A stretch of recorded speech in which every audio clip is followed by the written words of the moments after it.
It's week 29 of a year of wisdom. Let's get to reading.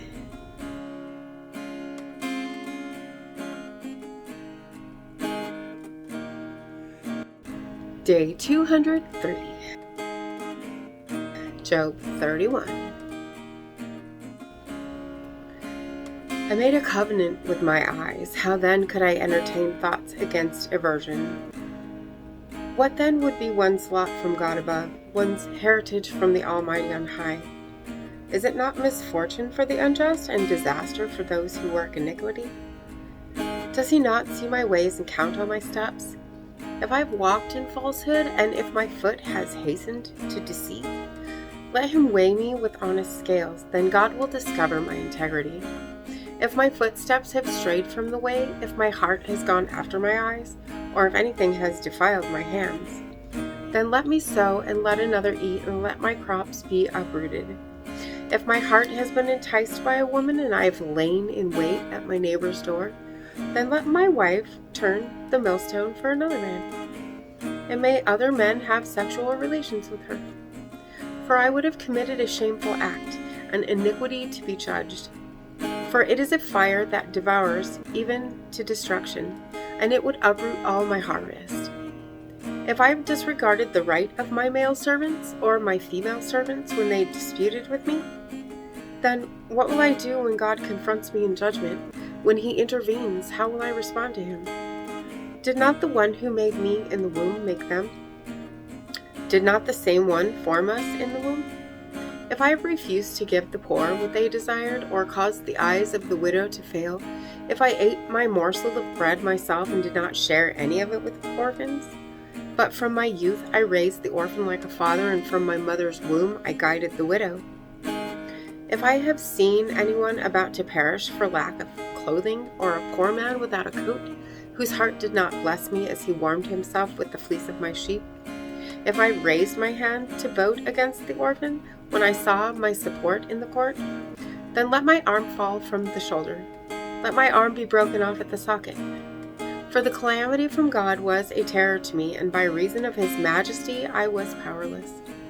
If I've put my confidence in gold, or said to pure gold, you are my security, if I've rejoiced because of the extent of my wealth, or because of the great wealth my hand had gained, if I looked at the sun when it was shining, and the moon advancing as a precious thing, so that my heart was secretly enticed, and my hand threw them a kiss from my mouth, then this also would be iniquity to be judged, for I would have been false to God above. If I have rejoiced over the misfortune of my enemy, or exulted because calamity found him, I have not even permitted my mouth to sin by asking for his life through a curse. If the members of my household have never said, if only there was someone who has not been satisfied from Job's meat. But no stranger had to spend the night outside, for I opened my doors to the traveler.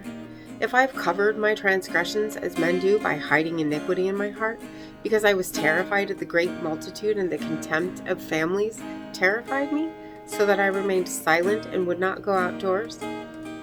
If only I had someone to hear me. Here's my signature. Let the Almighty answer me. If only I had an indictment that my accuser had written, surely I would wear it proudly on my shoulder. I would bind it on me like a crown. I would give him an accounting of my steps. Like a prince, I would approach him.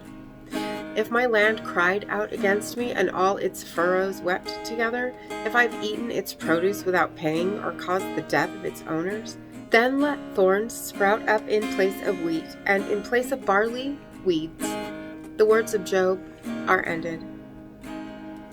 Proverbs 22. A good name is to be chosen rather than great wealth, good favor more than silver or gold. The rich and the poor meet together. The Lord is the creator of them both. A shrewd person sees danger and hides himself, but the naive keep right on going and suffer for it. The reward for humility and fearing the Lord is riches and honor and life.